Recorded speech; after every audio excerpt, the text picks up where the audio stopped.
Olha, eu preciso começar essa nossa conversa de hoje com uma coisa que não me sai da cabeça. Sabe quando um navio está afundando e os ratos são os primeiros a pular fora? Pois é. Parece que o navio do Alexandre de Moraes começou a entrar água e os seus companheiros de viagem no Supremo Tribunal Federal já estão de colete, salva-vidas, olhando para os botes, prontos para pular fora. A verdade nua e crua é que parece que todo o poderoso ministro está sendo abandonado pelos seus pares. O recado, mesmo que não seja dito em voz alta, mesmo que venha disfarçado nas entrelinhas dos jornais, é um só e tem um destinatário muito claro: Alexandre de Moraes. O recado é: ou você para com isso, ou vai afundar sozinho.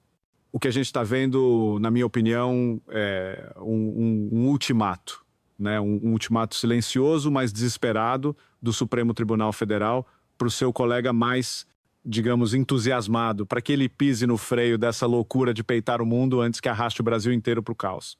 Para a gente entender a profundidade dessa rachadura, dessa sinuca de bico em que o Alexandre de Moraes se meteu, a gente precisa parar de olhar só para a foto do momento e começar a ver o filme inteiro.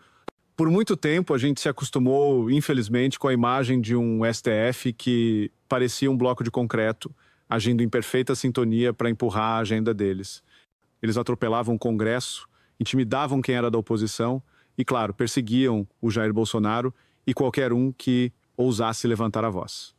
Mas o filme que está passando agora é um suspense com toques de terror para eles. E o nome do monstro que assombra os sonhos daquela turma em Brasília tem um nome: Consequência. Eu vi uma análise do Paulo Figueiredo recentemente que, para mim, foi perfeita. Ele usou uma analogia que eu achei genial para descrever o Alexandre de Moraes. É como aquele seu amigo que, depois de beber um pouco a mais na balada, se acha o campeão de luta e quer sair arrumando briga com os caras mais fortes do lugar. E você, que é amigo dele, no começo até entra na briga para defender, toma uns socos junto, tenta ajudar, mas chega uma hora que cansa. Você olha pro seu amigo brigão, já meio sem fôlego e com o olho roxo, e diz: chega, cara, cansei de apanhar por sua causa. Se você quer continuar brigando, briga sozinho.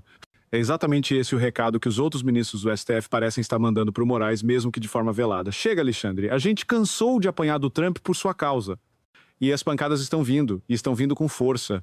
A gente ainda está tentando calcular o estrago que o tarifaço de 50% que o Donald Trump anunciou vai causar na nossa economia.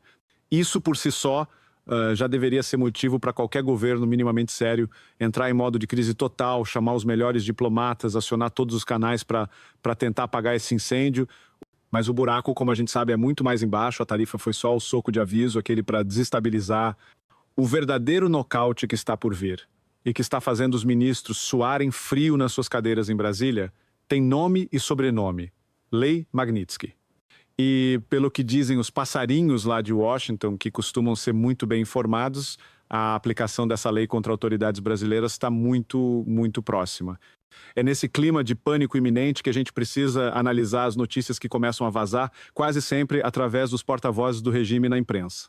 O jornalista Valdo Cruz, por exemplo, que a gente sabe que raramente fala algo sem que seja uma mensagem calculada do poder, publicou uma matéria que, à primeira vista, parece uma defesa do STF, mas que, quando a gente lê com atenção, é um grito de socorro. O título diz que os ministros defendem prudência no caso Bolsonaro e que as medidas necessárias já foram tomadas. Vamos traduzir isso do globês para o português, claro, porque a gente entende. O que eles estão dizendo é: pelo amor de Deus, Alexandre, para, já deu, não dobra mais a aposta, sossega o facho. É o famoso tapa com luva de pélica. Eles fingem que apoiam o que ele já fez, mas estão implorando para que ele não faça mais nada. É exatamente a cena do amigo na balada. Tá bom, você já provou que é valente, agora vamos para casa antes que a gente apanhe mais. Essa matéria do Valdo Cruz revela uma coisa fascinante. Diz que, embora os ministros tentem passar uma imagem de união para o público, nos bastidores eles estariam pedindo ao Moraes para ter mais cuidado, para não deixar tão claro que o Bolsonaro está sofrendo uma violação de direito uma depois da outra. Pensa comigo na bizarrice, na inversão de valores que está embutida nessa frase. A preocupação deles não é com a violação de direitos em si, não é com a injustiça de prender um opositor político com medidas cautelares, sem provas concretas. A preocupação deles é com a aparência da violação de direitos. Eles estão, na prática, dizendo para o Moraes: Alexandre, continue fazendo o que você está fazendo, a gente até concorda, mas disfarça melhor, pelo amor de Deus. Pega mais leve na caneta porque tá ficando feio demais pra gente. É a confissão explícita de que eles sabem que os abusos são reais, mas o medo deles não é da injustiça, é da consequência. É o medo da Lei Magnitsky, que não pune a instituição como um todo, ela vai direto no CPF de quem assinou a ordem, e o silêncio de figuras que antes eram tão barulhentas é simplesmente ensurdecedor. Onde está o Gilmar Mendes, que vivia tuitando da Alemanha, em inglês e português, para defender a nossa democracia, e o seu colega Moraes? Sumiu. Cadê o Barroso, que fazia carta aberta ao Trump e dava entrevistas inflamadas para jornais americanos? Agora está de cara fechada, dizendo que não vai comentar o assunto, que o papel dele é estritamente institucional. E o Flávio Dino, com suas ironias e deboches diários no Twitter, calado. A turma do perdeu o mané, não a mola, e do nós derrotamos o bolsonarismo, de repente ficou muda. Eles sentiram um golpe. Eles perceberam que o amigo porradeiro da balada arrumou briga com o dono da festa e agora a conta vai chegar para todo mundo que estava na mesa com ele. Eles estão correndo para a porta de saída, tentando fingir que nem conhece o brigão. Com isso, o Alexandre de Moraes se vê numa situação complicadíssima, uma verdadeira sinuca de bico. Ele construiu todo o seu poder, toda essa aura de xerife implacável, com base em uma única e perigosa estratégia: dobrar a aposta. Sempre. Se alguém critica, ele manda prender. Se uma empresa desobedece uma ordem, ele manda bloquear. Ele não sabe recuar, ele não sabe negociar, ele não sabe ceder. A única ferramenta que ele conhece é o martelo, e ele acha que todo problema é um prego. Mas agora, os seus próprios colegas de tribunal, aqueles que antes aplaudiam as marteladas e até ajudavam a segurar o prego, estão escondendo o martelo dele. Estão dizendo: chega, para, segura a onda. E por quê? Porque eles viram que do outro lado do balcão não está mais um blogueiro ou um deputado de oposição indefeso que eles podem esmagar sem consequências. Está o governo dos Estados Unidos. E a Lei Magnitsky, eu preciso repetir isso porque é fundamental, é uma arma devastadora. Não é só sobre cancelar um visto de turista, é sobre te transformar em um leproso financeiro. Se um ministro do STF entra nessa lista, ele não pode mais ter um cartão de crédito da Visa, da Mastercard, da American Express.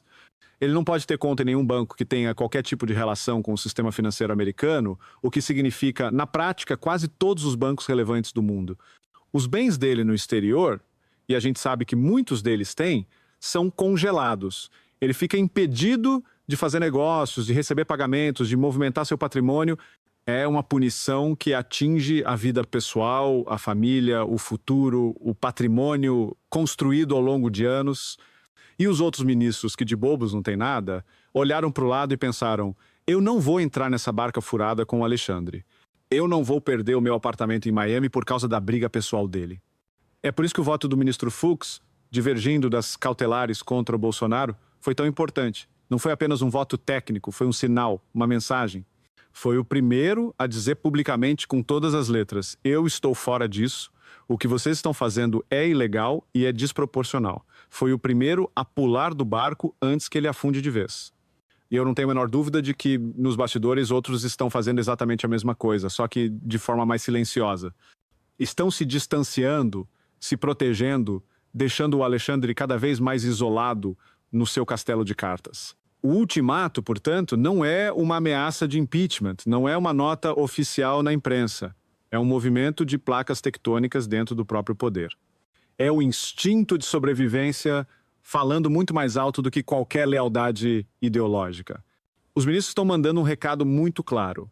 Alexandre, a sua guerra pessoal contra o Bolsonaro e contra a direita virou uma ameaça existencial para todos nós. A sua obsessão em dobrar a aposta a cada rodada está colocando em risco a nossa estabilidade, o nosso patrimônio, o nosso futuro. Ou você para com essa loucura agora, ou nós vamos te deixar afundar sozinho. Nós não vamos ser arrastados para o fundo do poço junto com você.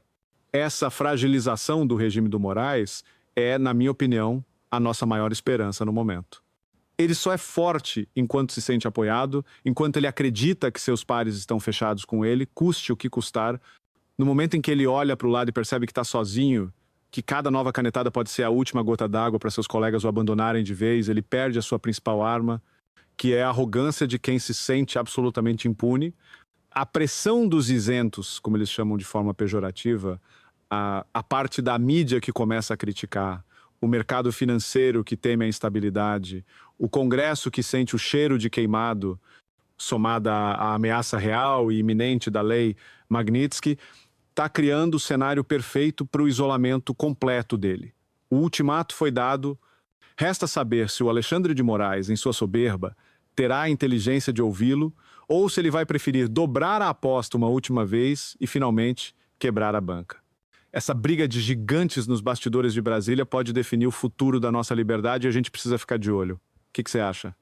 Você também acredita que os outros ministros do STF vão pular fora e deixar o Alexandre de Moraes sozinho para salvar a própria pele? Esse ultimato silencioso vai dar resultado?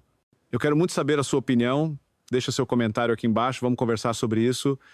Se essa análise fez sentido para você, se te ajudou a entender o que está acontecendo por trás das cortinas do poder, deixa o seu like, compartilha com seus amigos e familiares. As pessoas precisam saber que o castelo de cartas está começando a tremer. E se você ainda não é inscrito, se junte a nós nessa jornada. Inscreva-se no canal e ative o sininho, porque a gente vai continuar de olho em cada movimento desse xadrez político. Fiquem com Deus, um grande abraço.